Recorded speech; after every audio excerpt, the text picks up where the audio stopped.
Hello and welcome to lecture number 9. Today's topic, World War II, the Battlefront.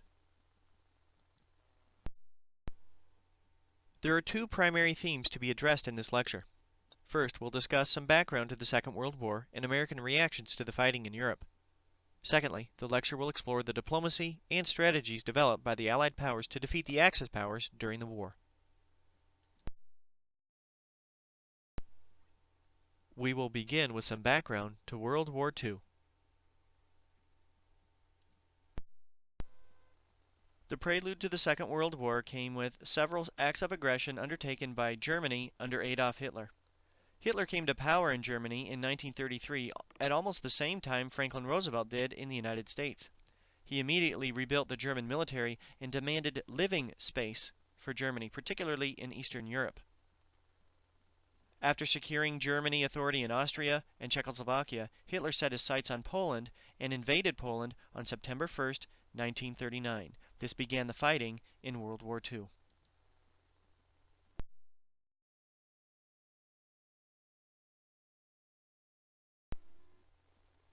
This map identifies several locations in Europe associated with German aggression. In 1936, we see German troops occupy the Rhineland, which was supposed to remain demilitarized. In 1938, we see Anschluss, or unification, of Germany and Austria. By 1939, German troops occupied all of Czechoslovakia.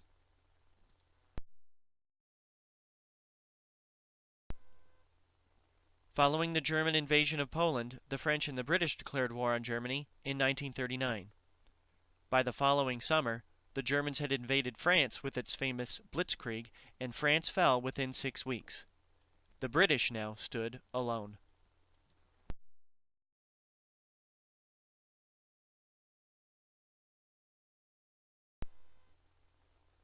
There were two major sets of alliances associated with World War II. I'll talk about the Allies first. These included Great Britain, France, and by the summer of 1941, the Soviet Union. The Axis powers included Germany, Italy, and Japan.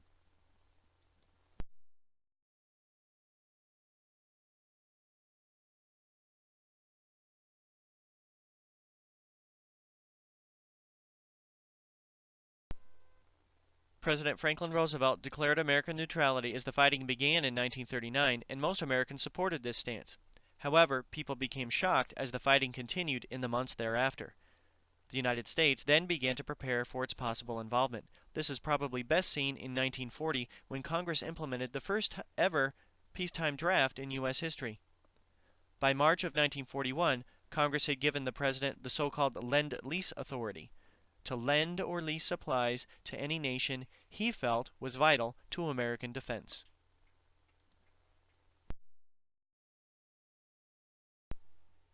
Germany was seen as a major threat. However, it was American relations with Japan which brought the United States into an active role in World War II. The lecture will now explore some background information which resulted in the Japanese attack on Pearl Harbor. Just as Germany had tried to expand its territory in the 1930s, Japan did the same thing in the Pacific. First of all, Japan occupied Manchuria, which was part of China, in order to gain access to raw materials like coal, oil, and timber. They also occupied the French colony of Indochina, also known as Vietnam. In response, the United States froze all Japanese assets and cut off all trade, including fuel, to Japan. The Japanese responded with a gamble. They gambled that an attack on Pearl Harbor would be kind of a knockout punch, demoralizing the United States while destroying the Pacific Fleet. They caught the Americans completely by surprise.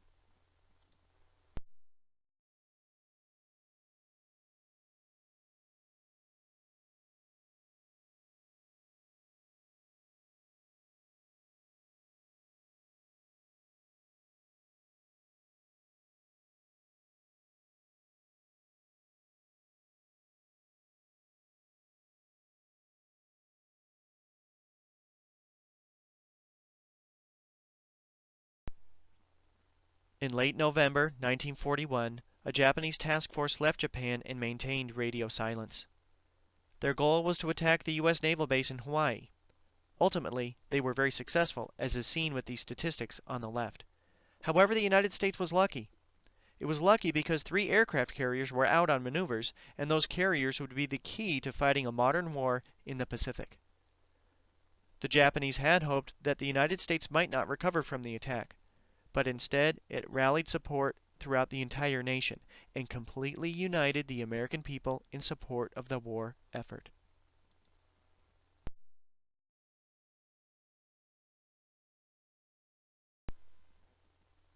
Following the attack on Pearl Harbor, a day which would live in infamy, in the words of Franklin Roosevelt, Congress declared war, and the United States became an active participant with the Allied powers. Next, the lecture will investigate some of the diplomacy associated with the war by focusing on profiles of the so-called Big Three. The approach here is to provide some biographical information about the leaders of the Allied nations during the war. First, we'll explore a bit about who they are. Then, we'll survey the goals and strategies they believed would lead the Allies to victory in World War II. The first of the Big Three I'd like to mention would be Winston Churchill. He was the Prime Minister of Great Britain. He had his goal for victory in World War II. He continually argued that they should attack Germany through the so-called soft underbelly of Europe. Do you know what that would be? Italy.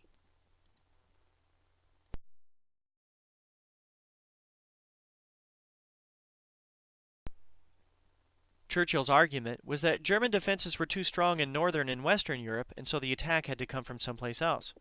Allied forces instead should attack German troops in North Africa, as shown on this map, and then continue up the boot of Europe, Italy, and attack Germany from the south.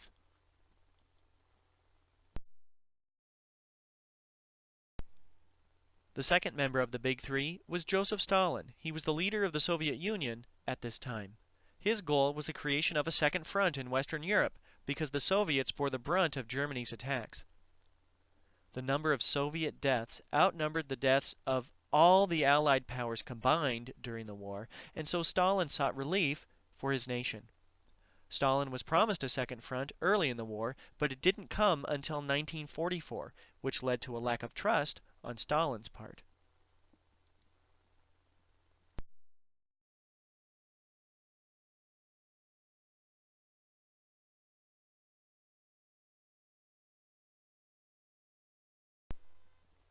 The final member of the Big Three I'd like to mention would be Franklin Roosevelt. He was the President of the United States during the Great Depression and New Deal, but he was also President during most of World War II. His goal was to defeat Germany first with the fewest number of American casualties.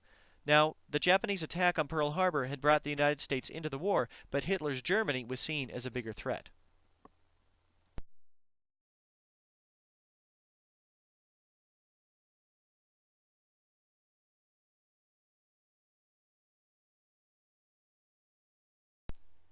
Here we see a photograph of Roosevelt and Churchill together in August of 1941. The two had developed a friendship in the years before the war. The first time the Big Three all met together was in 1943 in Tehran. At that time, Roosevelt tried to develop a personal relationship with Stalin. At times, he even referred to him as Uncle Joe. Now that the different strategies have been discussed, I'd like to talk about steps that led to the end of the war, first of all, with Germany. Some of the bloodiest fighting in the Second World War took place in Stalingrad from August of 1942 to January of 1943. During these 4 months, the Soviet Union saw more deaths than the United States did during the entire war. In the end, Russian forces defeated the Germans and forced them to retreat. This was important because it was a turning point in the fighting in Europe. This map identifies the location of Stalingrad in southern Russia. It was an important region strategically because of its proximity to Russia's oil reserves. If Germany had captured this territory, it would have severely damaged Russia's ability to fight. The liberation of Europe was one step closer to coming about with the largest amphibious invasion in world history in June of 1944. This was the Allied invasion in western France. This involved over 200,000 Allied troops from the United States, Great Britain, Canada, and France. 11,000 aircraft, 4,000 vessels had to be coordinated by the leader of this invasion, American General Dwight David Eisenhower.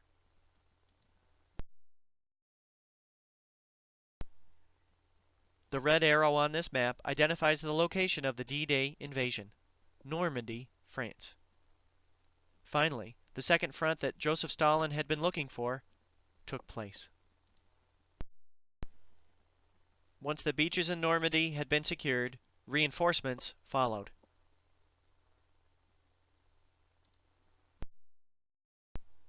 One late German offensive began in December of 1944 in the so-called Battle of the Bulge. Hitler's reserve units embarked in an assault on Allied forces in an attempt to disrupt the flow of supplies to the Allies through Belgium. Following several weeks of heavy fighting, German troops were forced to retreat as an end to the fighting in Europe seemed to be drawing near.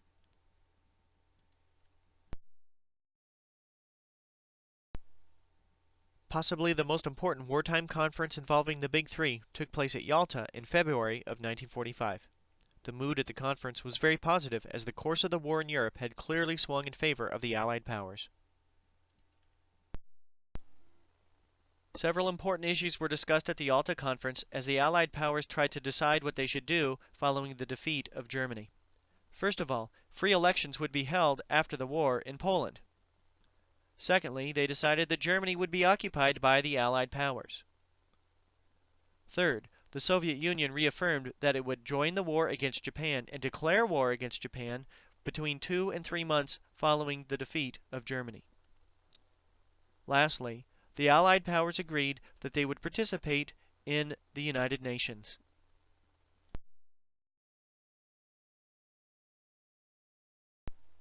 About 1 week following the death of Adolf Hitler, Germany agreed to unconditional surrender on May 8, 1945. Victory in Europe had been achieved.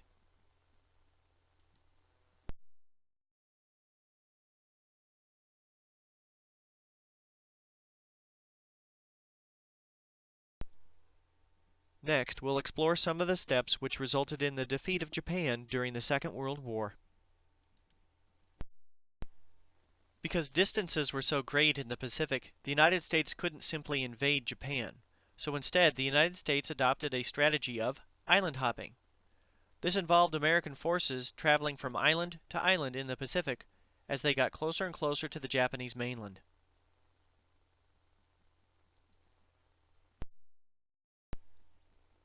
This map identifies the major battles in the Pacific as the United States adopted the policy of island hopping.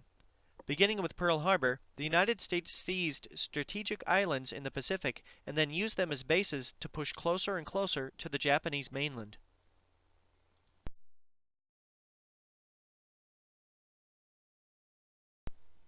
One important battle in the war in the Pacific was the Battle of Midway, which took place in June of 1942. Midway was the location of an important U.S. outpost in the Pacific between Hawaii and Japan. The United States won a decisive victory, in part because it was helped by the U.S. Signal Corps, which had broken the Japanese code. The U.S. sunk 4 Japanese aircraft carriers and numerous other planes. This was significant because it was the turning point in the war in the Pacific.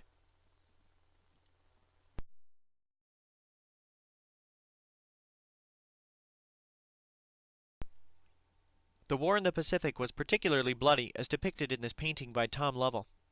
Fighting in Tarawa took place in November of 1943, where more than 1,000 Americans were killed. About 2,000 were wounded. This can be compared to about 5,000 Japanese deaths, a 5-to-1 ratio. Iwo Jima was a tiny island 700 miles from Japan. Fighting there took place early in 1945, which led to about 27,000 American casualties. About 1/3 of all Marines killed during the entire Pacific War died while fighting at Iwo Jima.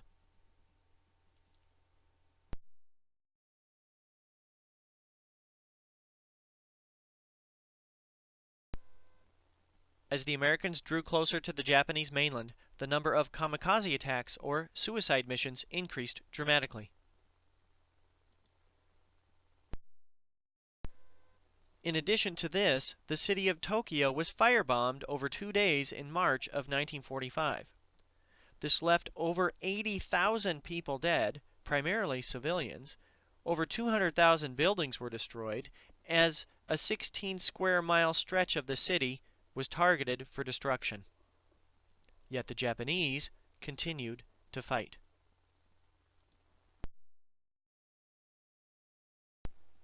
Fighting in Okinawa, only 350 miles from Japan, was even bloodier. About 12,000 American soldiers died and 40,000 were wounded. This can be compared to 110,000 Japanese military dead and about 80,000 Japanese civilians who were either killed or wounded. Yet the Japanese continued to fight on.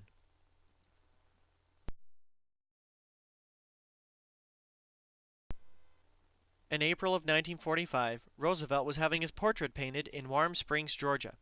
At one point, he clutched his head and claimed that he had a terrible headache. What he had was a cerebral hemorrhage. He died later that day.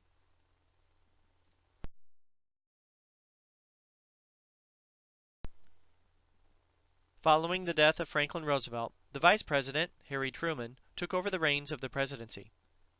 Truman was a former senator from Missouri, and a lot of people didn't know who he was because he had only served as vice president for a short period of time. In fact, Roosevelt and Truman hadn't developed a very close working relationship, and Truman had no prior knowledge of the Manhattan Project.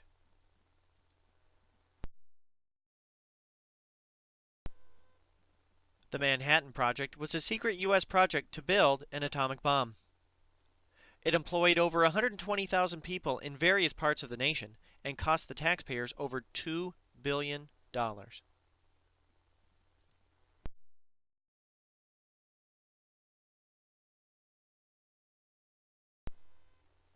Following the successful detonation of an atomic bomb in late July 1945, Harry Truman warned the Japanese to surrender or face utter destruction. The United States fully expected to invade Japan, and if that was to take place, the expectation was that American casualties, as well as Japanese casualties, would be incredibly high.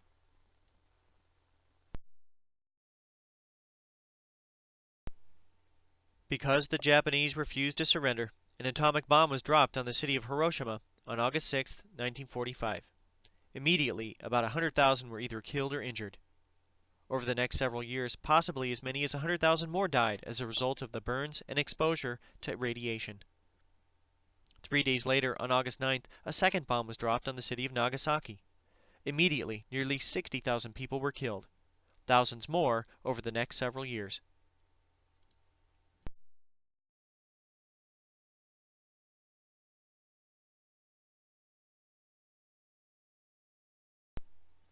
A little less than a week later, on August 14, 1945, Japan surrendered and the Second World War came to an end.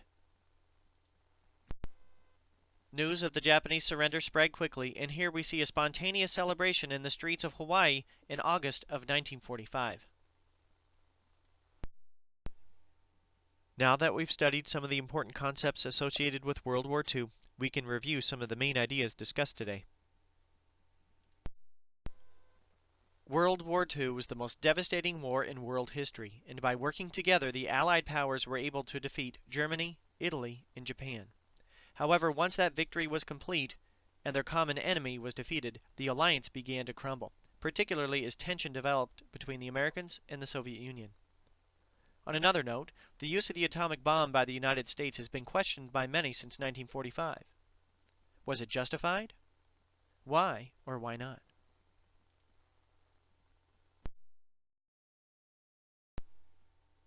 This concludes lecture number 9. I hope you learned something new. The next few slides will show some of the sources used for this presentation, as well as a list of hyperlinks for more information concerning the subject, including some websites with documents relating to the American use of an atomic bomb in World War II.